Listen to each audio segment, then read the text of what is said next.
आहे की आम्ही मार्गामध्ये माझ्या तब्येतीमुळेच आलो.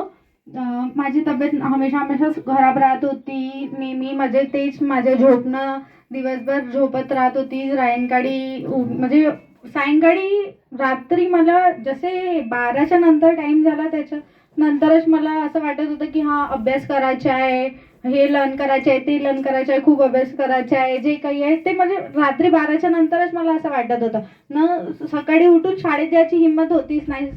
पूर्ण सकाळी शाळेचा टाइम पण होऊन जाय, सर्व काही होऊन जाय, ट्युशनचा टाइम होऊन जाय, झोपली राहत होती 12-12 वाजेपर्यंत, उठत नव्हती, जेवण नाही करत होती, काहीच नाही, कंटिन्यू झोपूनच राहत होती. सायंकाळी अभ्यास करत होती रात्री 2 वाजता 3 वाजतापर्यंत.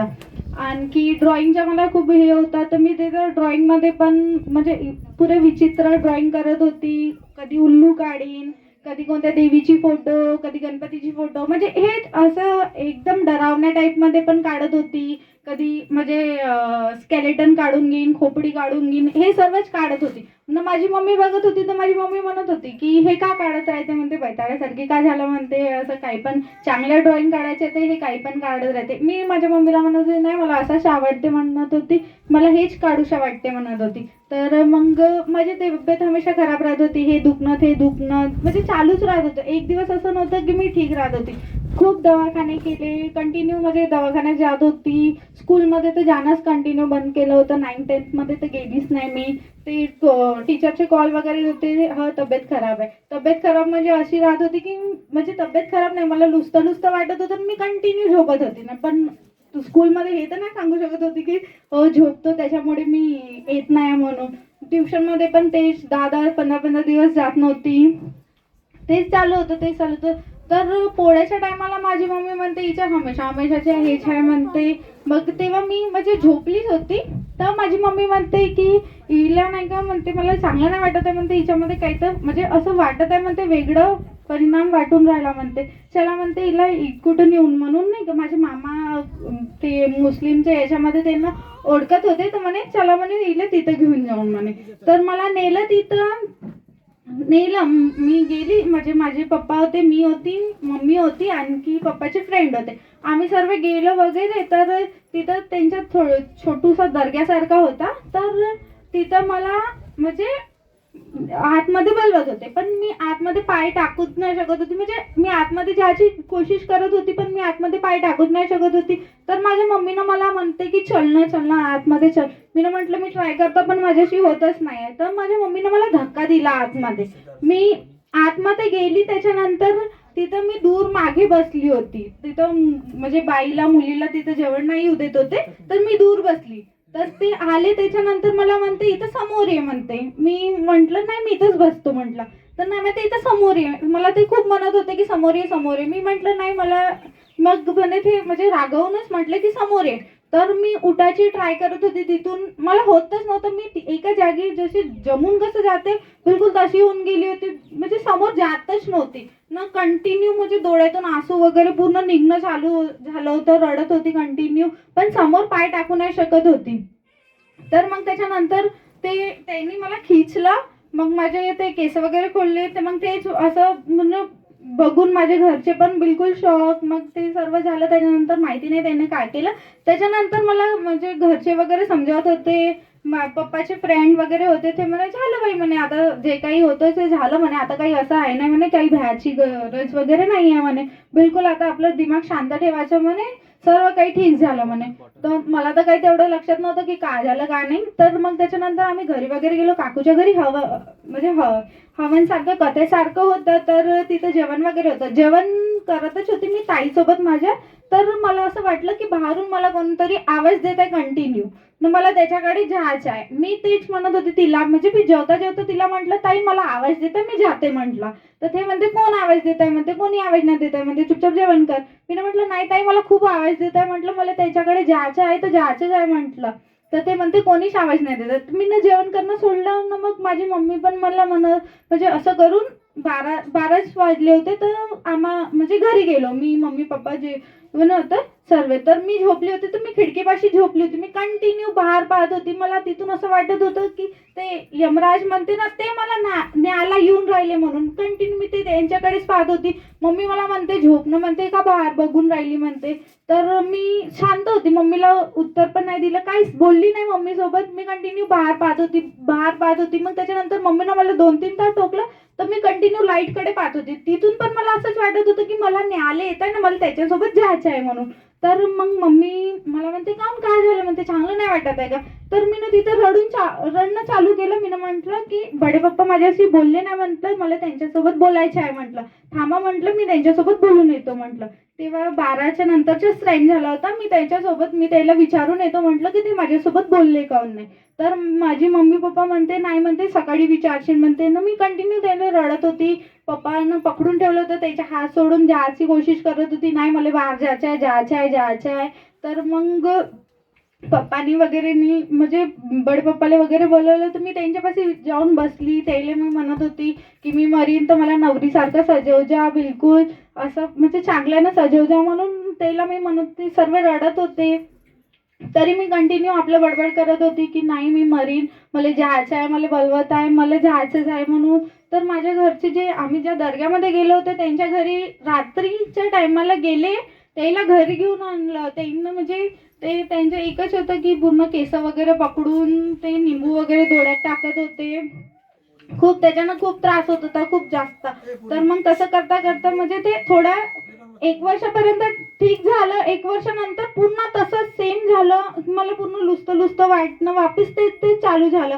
तर मला तर सुरू झालंच होतं, पण माझ्या नंतर माझ्या भाऊ त्याला पण म्हणजे तेच की दर्ग्यामध्ये गेल्याच्या नंतर ते त्याला अजीबसं होत होतं. तर ते म्हणजे जे दर्गेवाले होते ते म्हणत होते की याच्या अंगामध्ये गिरडवाले बाबा आहे म्हणे, तुमच्या घरूनच आले आहे म्हणे, असे म्हणत होते ते की तुमच्या घरी आधी पण होते तर त्यांच्यापासूनच तुमच्या इकडे आले. तर ते माझे बडे पप्पा होते, त्यांच्या अंगामध्ये ते येत होते.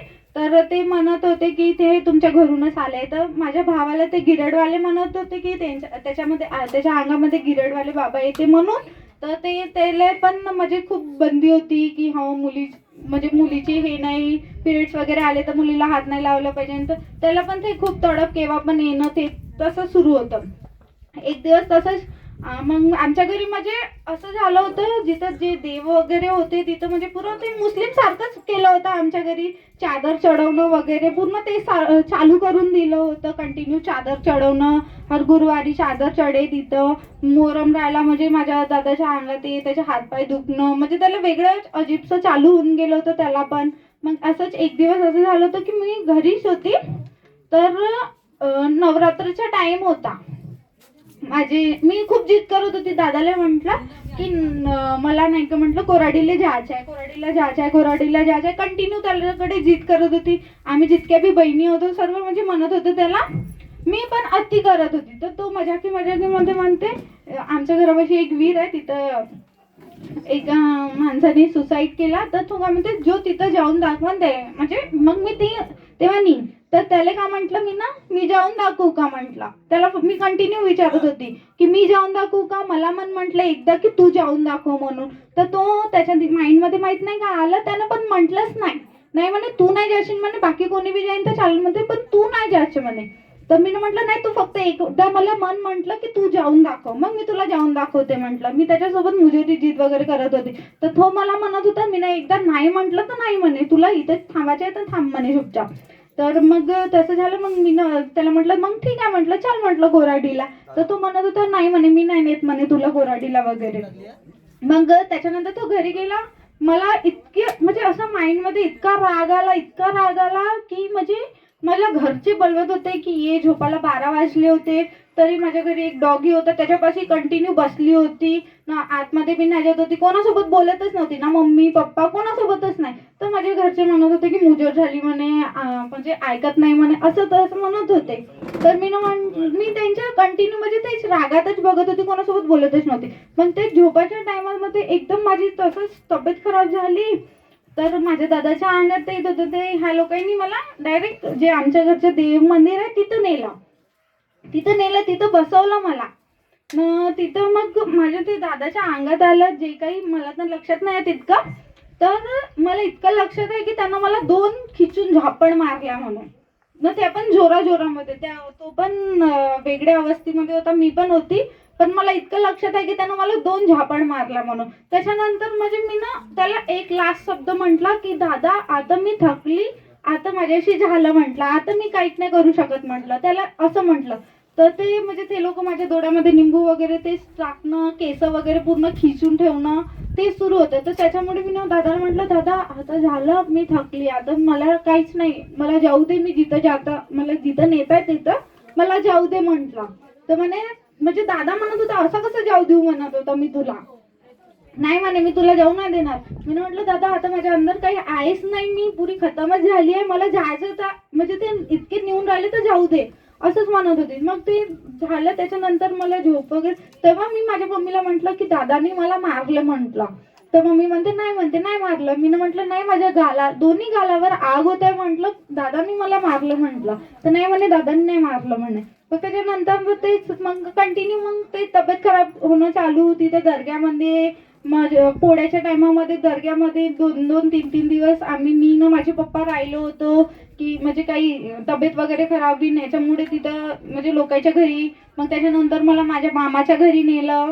मग मामाच्या घरून माझी बडी मम्मी म्हणत होती की माझ्या घरी नेते म्हणून मला विकत देऊन द्या म्हणे, माझी मुलगी म्हणे मी तिच्या करून देईन म्हणे, मार्गामध्ये तिला घेऊन येतो म्हणे, मी आपल्या घरी तिचं करीन म्हणे, तर मला विकत देऊन द्या म्हणे. तर मग माझी मम्मी वगैरे म्हणत होती की नाही म्हणे, आमच्या घरी बी कोणाला दारू पाण्याचा शौक नाही तर काहीच नाही म्हणे, तर आम्ही स्वतः बी तू येऊ शकतो म्हणे. मामाच्या घरी ठेवलं होतं खूप दिवस मला. मग त्याच्यानंतर पुरा अंगाला एक असं हे नव्हतं, पायापासून तर डोक्यापर्यंत गळ्यामध्ये हर जागी तावीज धागे हे सर्वच होतं. हाताला, पायाला, कमरीला म्हणजे अंगुठी, ते घोड्याची नाल म्हणते त्याची अंगुठी बनवून तक्क्या हातामध्ये ठेवली होती. मग त्याच्यानंतर मामाच्या घरून मग माझी बडी मम्मी म्हणे की चल म्हणे माझ्या घरी. तर माझी आत्या भोगाऱ्याला राहते, तर त्यांनी मला म्हणजे ते पण म्हणे की एक तर माझ्या घरी म्हणजे पाठव बा, नाही तर तिकडे. तर मी ना माझ्या बडी मम्मीला म्हटलं नाही, म्हटलं माझ्या आत्याच्या घरी मी खूप टाइम झाला म्हटलं गेली नाही आहे म्हटलं माझ्या आत्याच्या घरी, मी नाही येत म्हटलं तुझ्या घरी, मी म्हणजे संदीप दादाच्या घरी तिथं गेली. तर मग तिथं मला खूप म्हणत होते संदीप दादा वगैरे की करून घे, येऊन जा मार्गामध्ये चांगला. तर मी दादाला म्हटलं होतं की दादा इतके सारे देव आहे, मी कसे सोडू तेले, मी त्याच्याबरोबर याच्या पण करतो असं म्हटलं होतं, पण मी इतक्या साऱ्या देवाला सोडू नाही शकत म्हटलं. तर दादा म्हणते असं नाही होऊ शकत म्हणते. तर मी तिथं नाहीच म्हणत होती. दादा वगैरे समजत होते, अनुभव वगैरे देत होते, मार्गदर्शन करत होते. खूपदा केलं की हो येऊन जा, चांगला आहे, तुझं पण आहे, तुझं पण होऊन जाईल, तुझ्या दादा पण हे होऊन जाईल, ठीक होऊन जाईल, त्याला पण असं काही नाही रे. पण माझ्या माइंडमध्ये हे होतं की ते जिथं आम्ही दर्ग्यामध्ये जात होतो तिथं त्यांनी म्हटलं होतं की मार्गामध्ये येऊन पण जे म्हणजे दादाच्या अंगात आहे ते काही पण होऊन जाईल, ते जाईन नाही. म्हणजे मार्ग एका वेळा तर त्याच्या सामने खाली पडून जाईल, मार्गासामने म्हणजे ते वर चाललं जाईल असं म्हटलं होतं की मार्ग पण मग त्याला काही करू नाही शकत, मग तो पागलासारखा होईन असं तसं ते म्हणत होते. तर माझ्या माइंडमध्ये तेच होतं, मी तर ठीक होऊन जाईन, सर्व काही ठीक होऊन जाईल, पण माझ्या दादावर पूर्ण येऊन जाईल मला हे वाटत होतं. मी त्याच्यासाठी मी दादाला वगैरे संदीप दादाला मी म्हणत होती नाही मला नाही याच्या मला करायचंच नाही आहे. तर म्हणते नाही, म्हणते सर्व ठीक होईल, पण माझ्या माइंडमध्ये कंटिन्यू तेच सुरू होतं की मग मी तर ठीक होऊन जाईन, सर्व माझे बरोबर होऊन जाईल, पण माझ्या दादावरच येईल, मग माझ्या दादालाच पूर्ण परेशानी भुगतं लागेल, असं तसं कंटिन्यू माझ्या माइंडमध्ये तेच चालू होतं. मग दादा मला विचारत होता संदीप दादा सांग मला कारण तर सांग, कारण तर सांग. मी दादाला सांगितलं नाही, माझी ताई होती तिला सांगितलं की ताई मी तर ठीक होईन पण माझ्या दादा. मग तिनं मला सांगितलं नाही म्हणे सर्व काही ठीक होईन, तू पण ठीक होशील, तुझ्या दादा पण. नाही खरी गोष्ट आहे, मी पण आता 3.5-4 वर्ष होत आहे एक म्हणजे असं बिलकुल एकदम चांगल्या तरीक्यानं राहत आहे मी माझ्या दादाच्या. म्हणजे तो 1% पण तो जे गिरेडवाले म्हणत होते ते 1% पण त्याच्या याच्यामध्ये झलकलं नाही की हो त्याला असं होत होतं म्हणून वगैरे नाही का. 3.5 वर्ष झाले, 4 वर्ष होत आहे, त्याच्यामध्ये 1% पण नाही दिसलं की हो त्याला असं काही होत आहे म्हणून. माझे गलतीमुळे वगैरे तर माझी तब्येत खराब झाली आहे स्टार्टिंगमध्ये, आता तर बिलकुल असं हे नाही आहे ना, ते काही खराब वगैरे नाही. पण एक खरी गोष्ट आहे की राग आला म्हणजे किती पण काही करा, जे दुःख होते ते परत येणारच आहे. जितकं पण म्हणजे तुम्ही जितकं चांगल्यानं राहू शकता तितकं चांगल्यानं राहा. राग आला तर ते होणारच आहे. मी आताच 5-6 महिन्याच्या आधी मला इतका राग आला होता की मी कधी घराच्या बाहेर कदम नाही टाकणारी. मी ना मम्मीला म्हटलं होतं मी तुमच्या घरी राहत नाही, चालली मी घर सोडून. माझ्या मम्मीला वाटलं जैन ते जैन कुठं आपल्या काकूच्या घरी जाईन या घराच्या बाहेर बसली राहील. मी खरं मध्ये रोडाने लागली. माझी मम्मी म्हणते जा म्हणते. मी म्हटलं मी घराच्या नाही राहत, म्हणलं तुमच्या घरी मी चालली. तर माझ्या मम्मीनं पण मला म्हटलं की जा म्हणते तू जा म्हणते. तर मग मी सिद्धे निघाली रोडाने एकदम बिलकुल. तर मग माहिती नाही अचानक तिकडल्या रोडाने निघाली तर अचानक मला असं वाटलं की नाही मी याच्या समोर नाही गेली पाहिजे. मी तिथेच जाऊन बसून गेली. तर मी ना म्हटलं माहिती नाही, म्हटलं माझ्या माइंडमध्ये काय आलं की मी तिथंच थांबली म्हणून नाही का. माझ्या माइंडमध्ये इतका राग होता की मी घराच्या बाहेर निघून गेली. माझी मम्मी म्हणत होती कधी घराच्या बाहेर अशी रागाने निघत नव्हती ना, ते एकदम घराच्या बाहेर कदम काढणं चालू केलं असं तसं. मग त्याच्यानंतर मला घरी आली, मग जोरात दरवाजा लावून रूम मध्ये बसून गेली. माझी मम्मी म्हणते दरवाजा खोल. दरवाजा खोलल्याच्या नंतर मी कोणासोबतच बोलत नव्हती. माझी मम्मी म्हणे तुला कोण काही म्हटलं का, दादानी का म्हटलं म्हणे तुला. नाही तो म्हणूनच म्हटलं होतं ना म्हणे. तुम्ही ना म्हटलं हो तुम्ही जे काही करता टाइम गेल्याच्या नंतरच करता म्हटलं, काही टायमावर करत नाही म्हटलं. मग म्हटलं की हो काही होत नाही तुमच्यानं, काही होत नाही तुमच्यानं असे म्हणता म्हटलं. तर म्हणे तुला कोण काही म्हटलंच नाही आहे म्हणे. तर मग मी तेच रडणं चालू केलं ना, माझी ते आधीसारखीच तब्येत खराब झाली. मग काकाजीला फोन वगैरे केला होता दादानी ना, ते म्हणजे दादावर खूप तो मला खिचत होता, तर त्याच्यावर खूप चिल्लावत होती जोर नाही नाही नाही म्हणून की भगवंतापाशी येऊन बस म्हणत होता ना तो. मी म्हटलं नाही नाही मला करायचंच नाही, मी बसीनच नाही. तो राग माझ्या माइंडमध्ये म्हणजे माझ्यावर इतका हावी झाला की मी ते भगवंतापाशी ज्यासाठी पण नाही म्हणत होती, मी इतकी म्हणजे ओरडत होती त्याच्यावर, त्यालाच राग दाखवत होती की नाही मी जाईन नाही, मी मला कोणाचं करायचं नाहीये, मी नाही बसत भगवंतापाशी, असं त्याच्या उलटा सीधं म्हणत होती. त्याने काकाजीला फोन वगैरे केला, तीर्थ वगैरे दिलं. मग त्याच्यानंतर मी ना आजच 5-6 महिने झाले तो राग मी ना केलाच नाही ना. आज हे की मी आजच्या तो राग कधी करणारच नाही, कारण की राग केल्याच्या नंतर ते स्वतःला झुकता लागते हे तर मला बहुत चांगलं समजून गेलं. आज तो राग मी कधी करणार. एवढंच बोलून सर्वांना माझा नमस्कार. आपण ह्या मार्गात जेव्हा कार्यकर्ते सांगते का सर्व तुम्हाला ह्या मार्गात जेव्हा आपण कार्य घ्यायला जातो तेव्हा सांगते का कार्य घेताना लक्ष द्या आणि शब्द सोडताना लक्ष ठेवा आपलंवालं. आणि हा कार्य आपण जेव्हाही करतो तेव्हा खरंच राग आणू नये. कारण की कार्यकर्ते आपले जे लागलेले आहे मानकर काकाजी हे नेहमीप्रमाणे जेव्हा कार्य संपले का तेव्हा ते विचारते, बाकीचे कार्यकर्ते विचारते का नाही विचारत ते काही माहीत नाही. पण मानकर काकाजीची एक सवय आहे, कार्य दिल्यानंतर कार्याची जेव्हा आपण सोडणूक करतो शब्दाची तर तेव्हा कार्यकर्ते विचारते तुमच्या ह्या कार्यामध्ये जे काही तुम्हाला कार्य दिले 7-11-21 ह्या कार्य करताना तुमच्या परिवारामध्ये वाद झाला का, घरी कुठे चिडचिड झाली का, कार्य कसे झाले, हे खरंच कार्यकर्त्याची हे खूप चांगली आहे. तर ते आपल्याला पूर्ण विचारपूस करते. म्हणून सेवकांना माझी हात जोडून विनंती आहे का आपण जेव्हा कार्य करतो कार्यामध्ये खरंच राग आणू नये. आपला रागच हा आपला शत्रू आहे. आणि हेच आपल्याला रोज विनंतीनं प्रार्थनामध्ये रोज आपण म्हणतो आणि रोजच फसतो. कारण की हे जे काही बाबाने विनंती प्रार्थना लावून दिलेली आहे काही सोपी नाही आहे. आपल्याला सकाळी फक्त 5 मिनिट लागते आणि संध्याकाळी 10 मिनिटं लागते. पण ह्या 10-15-5 मिनिटांमध्ये खरंच आपण नेहमी बंधनामध्ये फसतो आणि नेहमी शब्द देतो. खरंच विनंतीने प्रार्थनामध्ये म्हणतो का राग आणू नये. सेवकात व कुटुंबात एकता कायम. खरंच आपण राहतो का तसं वागतो का, राग खरंच आपण राग नष्ट केला का, ते सर्व आपल्याला नष्ट करणं पडन. ह्या मार्गात राग नष्ट केल्याशिवाय पर्यायच नाही आहे. म्हणून जो नमन तोच जमन. धन्यवाद. यानंतर चिमरकर काकाजी आम्हाला मार्गदर्शन